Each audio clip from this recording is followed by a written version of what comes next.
जलवायु परिवर्तन को साधारण में हम समझते हैं या जानते हैं कि पृथ्वी का तापमान बढ़ गया, उसके कारण जलवायु परिवर्तन हो गया।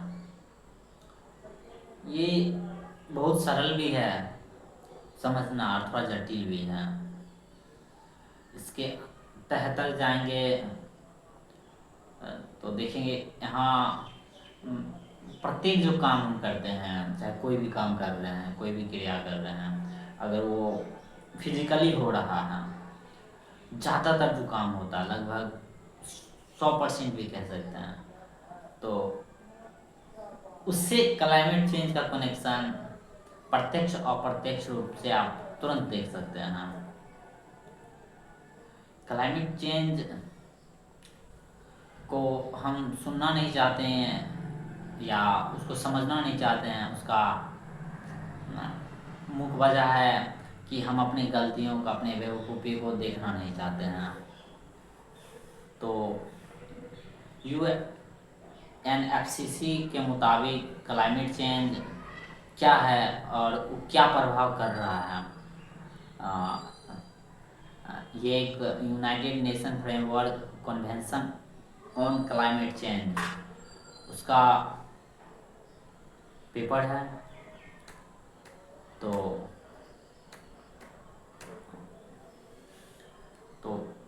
सबसे पहले इसमें क्लाइमेट चेंज का जो मेजर क्लाइमेट चेंज को जो इफेक्ट कर रहा है, उसका कंट्रीब्यूशन जो मेजर है उसको देखेंगे तो पाएंगे हम कि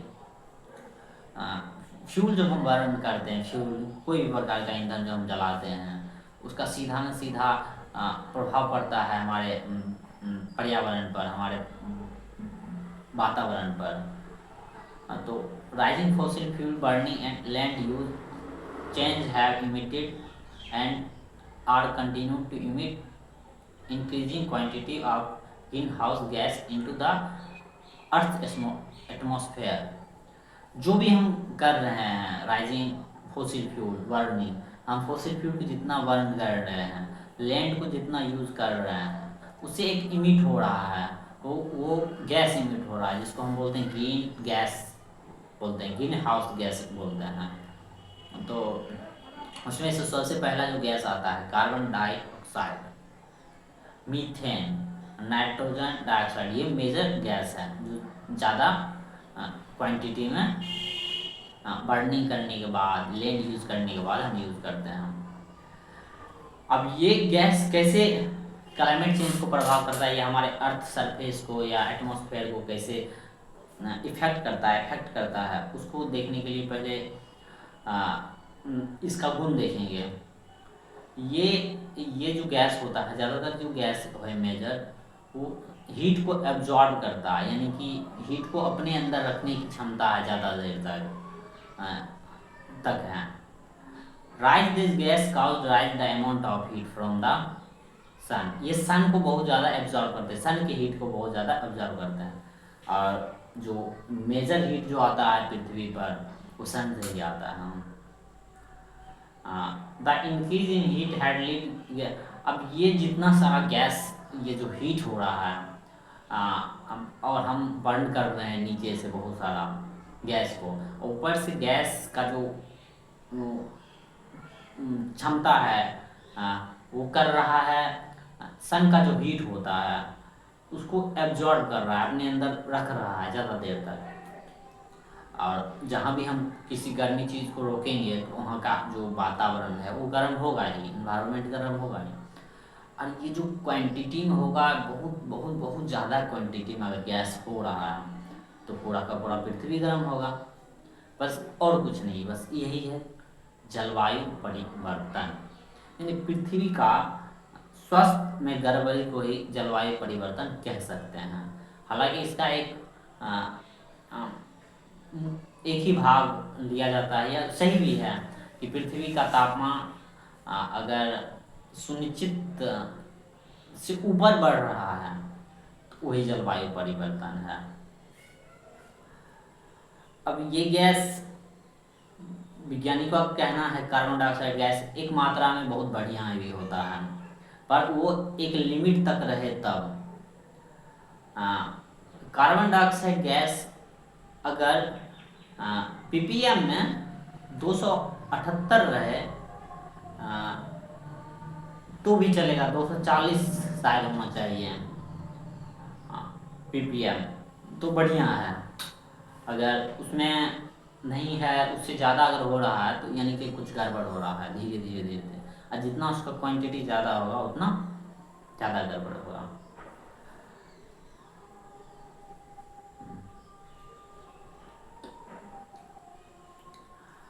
अब ये सब जो गैस का क्वांटिटी जो बढ़ता है पीपीएम में, ये पृथ्वी का टेम्परेचर, एवरेज टेम्परेचर बढ़ा देता है।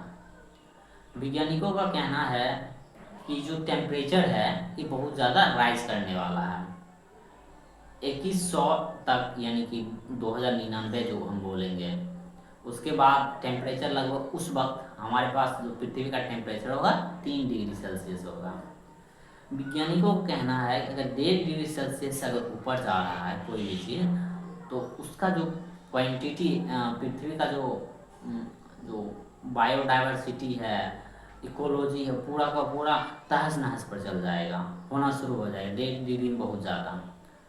और 0.01 भी डिग्री अगर इंक्रीज करता है या डिक्रीज करता है तो डायरेक्ट इफेक्ट करता है, इनडायरेक्ट नहीं, डायरेक्ट इफेक्ट करता है पृथ्वी का बायोडाइवर्सिटी पर और इसका हेल्थ पर। पृथ्वी का भी एक अपना हेल्थ है।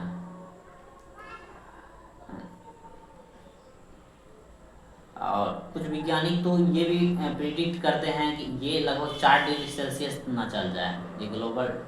तो जब 0.1 डिग्री सेल्सियस अगर पृथ्वी का टेम्परेचर बढ़ता है और यदि और तो पूरा का पूरा पृथ्वी का इकोलॉजी पर इफेक्ट पड़ता है, और 4 डिग्री अगर बढ़ गया तो बहुत ज़्यादा इफेक्ट पड़ेगा। बढ़ रहा है, बढ़ने के कारण वैज्ञानिकों का कहना है कि सी लेवल राइज होगा। अगर इतना डिग्री अगर सेल्सियस बढ़ रहा है तो आइस जो है मेल्ट करेगा, और मेल्ट करने के बाद उसका पानी कहाँ जाएगा, वो सीधा का सीधा समुद्र में जाएगा। तो समुद्र का जो डेप्थ है वो बढ़ेगा, राइज करेगा वो। तो वैज्ञानिक यहाँ तक भी एस्टिमेट करते हैं लगभग 60 सेंटीमीटर से 70 सेंटीमीटर तक सी राइज कर सकता है। अब इसका थोड़ा क्लाइमेट चेंज कैसे इफेक्ट करता है थोड़ा ये भी देखते हैं। मतलब डायरेक्ट अगर हम ग्राफ में देखना चाहें तो देख सकते हैं।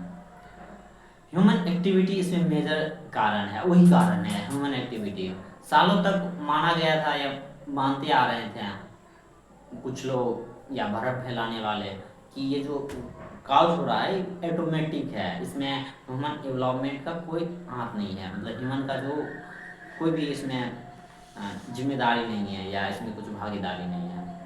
पर रिसर्च बताती है कि पूरा का पूरा इसमें इंसान का ही जिम्मेदारी है। तो उस जिम्मेदारी में सबसे ज़्यादा जो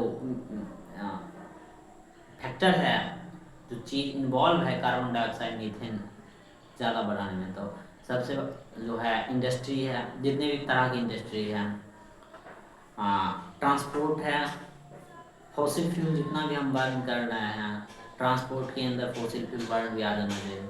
एग्रीकल्चर है, एग्रीकल्चर बहुत बहुत बहुत मेजर रोल लेता है। लेकिन मजे की बात है कि एग्रीकल्चर को हम गौर भी नहीं करते, देखना भी नहीं चाहते हैं आखिर ये कैसे इन्वॉल्वमेंट है एग्रीकल्चर का। इसी के कारण होता है हमारा डिफॉर्मेशन, यानी कि हम डिफॉरेस्टेशन होता है, यानी कि हमारा जंगल का कटाई होता है।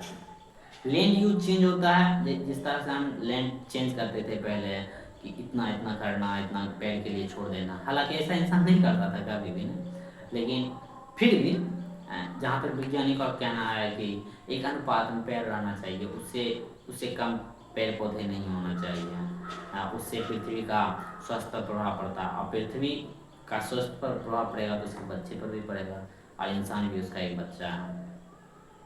अर्बनाइजेशन आप जानते हैं कि जहाँ भी जा रहा है बस्ती, जहाँ भी शहरीकरण होगा वहाँ पर कंजम्पशन ज़्यादा होगा, और प्रत्येक कंजम्पशन आता है हमारा इंडस्ट्री से आता है, एग्रीकल्चर से आता है, ट्रांसपोर्ट से आता है, सब इन्वॉल्वमेंट है उसका। और कहीं तो ऊपर से तो नहीं आ रहा आसमान से कि चलो भाई मिल रहा है।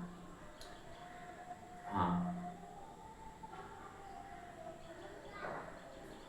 इसी तरह जो हम बार बार एक ट्रैप होता है और हम अर्बनाइजेशन करते हैं और ज़्यादा इंडस्ट्री खड़ा होता है, तो एक साइकिल हो जाता है। इसी को बोला गया है कार्बन साइकिल डिस्ट्रीब्यूशन। मतलब हम फिर पैदा करते हैं, फिर कचरा बनाते हैं, और फिर हम बहुत ज़्यादा जनसंख्या करते हैं। जनसंख्या मानी इंसान की बस्ती, इंसान का लोग, मानव जाति कुल मिलाकर। जनसंख्या बढ़ता है, कंजप्शन रेट बढ़ ही रहा है, बढ़ ही रहा है, बढ़ ही रहा है। और जितना कंजप्शन रेट बढ़ेगा उतना ज़्यादा एक टैब बनेगा, उसको बोल देते हैं कार्बन साइकिल डिस्ट्रीब्यूशन। मतलब ये सब कार्बन साइकिल में ज़्यादा इन्वॉल्वमेंट है। जैसे कि मान लीजिए जनसंख्या बढ़ेगा तो डिफॉरेस्टेशन होगा, यानी कि जंगलों की कटाई होगा, वनों की कटाई होगा। हाँ, लैंड यूज चेंज होगा। जहाँ पर पहले खेती होता था, खेती तो छोड़िए, जहाँ पर जंगल था, या यहाँ कि जहाँ पर और कुछ भी बहुत बहुत चीज़ था जंगल के सिवा ही, वहाँ पर अब इंसान, वहाँ इन्वॉल्वमेंट हो गया वहाँ पर। अर्बनाइजेशन तो हम जानते हैं, शहरीकरण। शहरीकरण कैसे, जहाँ पर कुछ ही लोग रहते थे, अब वहाँ पर कोई बस्ती बन गया, इंडस्ट्री बन गया, तो वहाँ पर अब शहर होने लगा, या शहर का जो घनत्व है और क्षेत्रफल है वो बढ़ने लगा। हाँ, तो इसको आप कह सकते हैं ट्रैप। ऐसे भाषा में इसको कार्बन साइकिल डिस्ट्रीब्यूशन कहा गया है। आइस कैप मेल्टिंग, अब इसके थोड़ा सा और इसका इफेक्ट देखते हैं क्या होता है। ग्रीन हाउस गैस के बाद क्या इफेक्ट होता है। अगर ग्रीन हाउस गैस इफेक्ट मतलब होता है पृथ्वी का टेम्परेचर बढ़ जाना, एवरेज। मानी खाली बिहार में, उत्तर प्रदेश में या इंडिया में ही नहीं होगा, इंडिया है, प्रत्येक जगह इसका टेम्परेचर बढ़ेगा, कुछ ना कुछ बढ़ेगा, कहीं ज़्यादा बढ़ेगा, कहीं कम थोड़ा बढ़ेगा, लेकिन टेम्परेचर बढ़ेगा। जब टेम्परेचर बढ़ेगा, आइस कैप मेल्ट करता है। आइस कैप बोलते हैं आइस का बड़ा बड़ा जो भंडारा होता है। अगर आप डॉक्यूमेंट्री देखे हैं या देखिएगा कभी यूट्यूब पर, या और बहुत सारा प्लेटफॉर्म है उस पर, तो आप देखिएगा आइस बहुत बहुत बहुत बहुत किलोमीटर लंबा चौड़ा होता है। वो जब मेल्ट करता है तो मिलियंस लीटर पानी बहता है नीचे की ओर, और ज़्यादातर जहाँ जो मेल्ट करता है उसके बाद कुछ हज़ार किलोमीटर दूर या 100 किलोमीटर दूर समुद्र आ जाता है, और समुद्र सारा मेल्ट पानी किस में चल जाता है, समुद्र में। चेंज इन प्रिसिपिटेशन, आप अगर सही ढंग से अगर पढ़े होंगे कभी वाटर साइकिल, तो उसमें प्रिसिपिटेशन यानी कि जो हमारा वर्षा होता है, उसका एक कारण होता है कि किस तरह से कहाँ बारिश होगा ज़्यादा। क्योंकि पेड़ों का कटाई बहुत ज़्यादा हो रहा है, टेम्परेचर बहुत ज़्यादा बढ़ रहा है, तो जो वातावरण बनता था बारिश होने के लिए, तो उसमें ऊट पटांग होने लगा। तो यानी आप देखिएगा जहाँ पर बारिश नहीं होता था वहाँ बहुत ज़्यादा होने लगा, जहाँ बारिश होता था वहाँ सुखाड़ हो गया।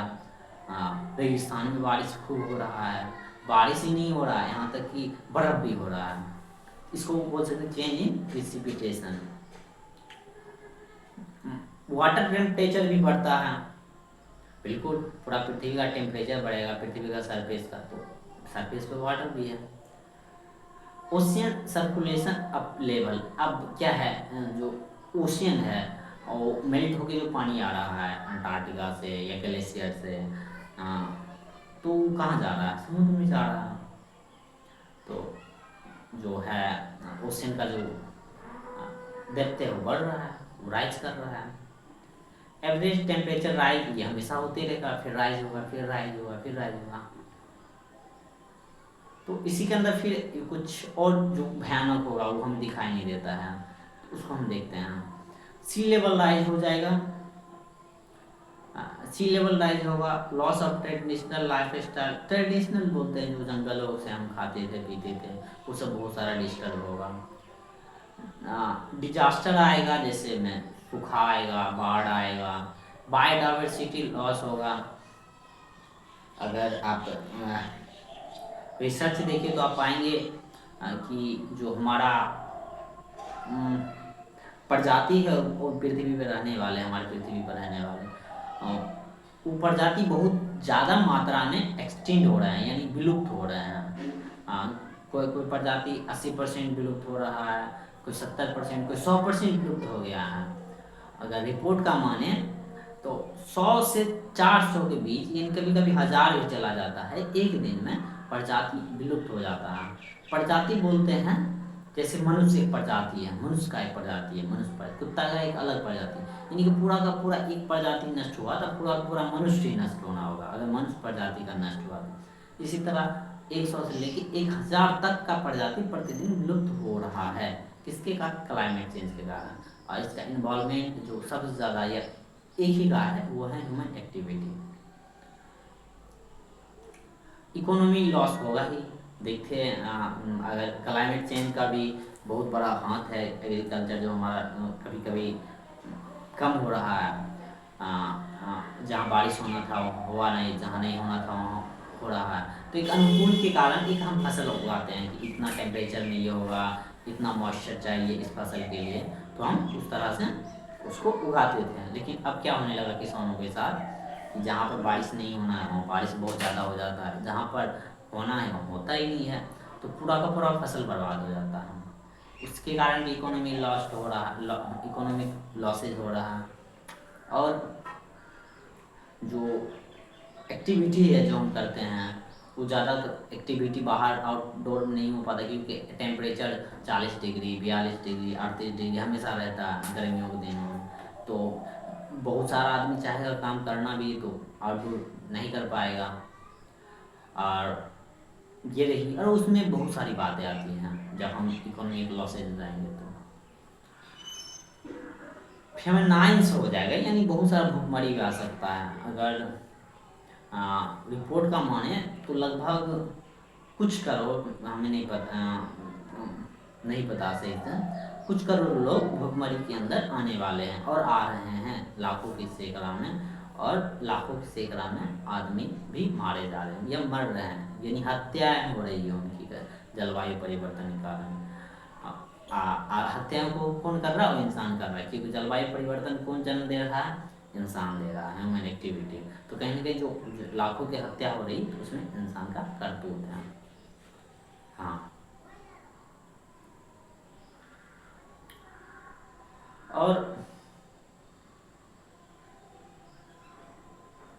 और कुछ चीज़ है जो इफेक्ट जिसको जिसको कर रहा है उसी के अंदर अगर हम एक बेहतर ढंग से अगर समझना चाहें, climate change will have wide ranging effect, the environment को इफेक्ट कर रहा है, ठीक है। Socio economics related sector, all sector including water resource, water को बहुत डिफेक्ट कर रहा है क्लाइमेट चेंज। एग्रीकल्चर को भी कर रहा है, फूड सिक्योरिटी कर रहा है, क्यों? क्योंकि जहाँ पर सही तरह से खाना उगता था या होता था, एक अनुकूल, एक मॉइस्चर में, एक ह्यूमिडिटी में, सॉरी, एक सही वातावरण में जो होता था फूड, वह मुश्किल से होता या नहीं होता, तो उसका जो फूड सिक्योरिटी है वो थोड़ा सा वो डिस्टर्ब हो गया। ह्यूमन हेल्थ, हाँ बिल्कुल, मलेरिया बहुत ज़्यादा बढ़ा है और बहुत सारी बीमारियाँ बढ़ रही। Terrestrial economics, biodiversity and coastal zone, और रेनफॉल पैटर्न भी चेंज हो रहा है, हम बोले ही तो चेंज, प्रिसिपिटेशन।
हाँ, अफ्रीका के लोग सब ज़्यादा क्लाइमेट चेंज से इफेक्ट हो रहे हैं, हालांकि सब देश से हो रहे हैं, लेकिन अफ्रीका कुछ ज़्यादा ही सह रहा है। तो अफ्रीका हाँ अंडर प्रेशर में है क्लाइमेट चेंज के कारण। आ, यहाँ फ्लड्स ड्राउट होते ही रहते हैं, बहुत ज़्यादा बाढ़ सुखाड़ बहुत ज़्यादा होता है। रिपोर्ट कहती है 1/3 of African people already live in drought prone area. जहाँ पर सुखाड़ है वहीं पर लगभग 1/3% व्यक्ति रह रहा है, यानी कि 30 से 35% के बीच जो आदमी है वो सुखाड़ में रह रहा है। अफ्रीका में लगभग 50% जो बायोडाइवर्सिटी वो रिस्क में है, अप टू 50% रिस्क में है, क्योंकि वहाँ पर ह्यूमन इंड्यूस्ड हो गया प्रेशर के मतलब ह्यूमन बहुत ज़्यादा इन्वॉल्वमेंट वहाँ हो रहा है। वहाँ का उसका जो हैबिटाट रिड्यूस हो रहा है, वो चाहे इंडस्ट्री के कारण हो, डिफॉरेस्टेशन के कारण हो, सबका कारनामा उसमें इंसान का ही उसमें। तो increase water stress for many country. अब यहाँ बोला जा रहा है कि लगभग 75 मिलियन से 220 million people face from severe water shortage by 2020, यानी कि 22 करोड़ लोग अभी फिलहाल में 2020 में ही फेस किए थे। ठीक है,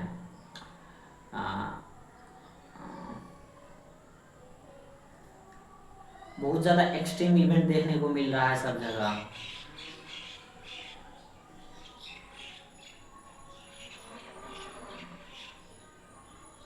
हाँ, अब बात करते हैं एशिया का। एशिया, अब एशिया क्या है, एशिया में आए दिन कुछ ना कुछ आते रहते हैं,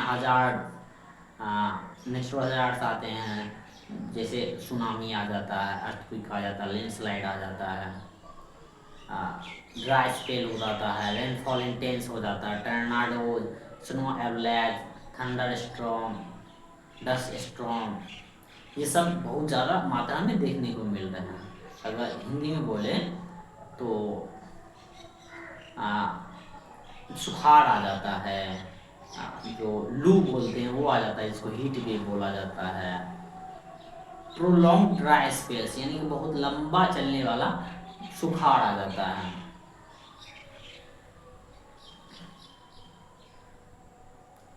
चाइना भी इससे पीछे नहीं रहा।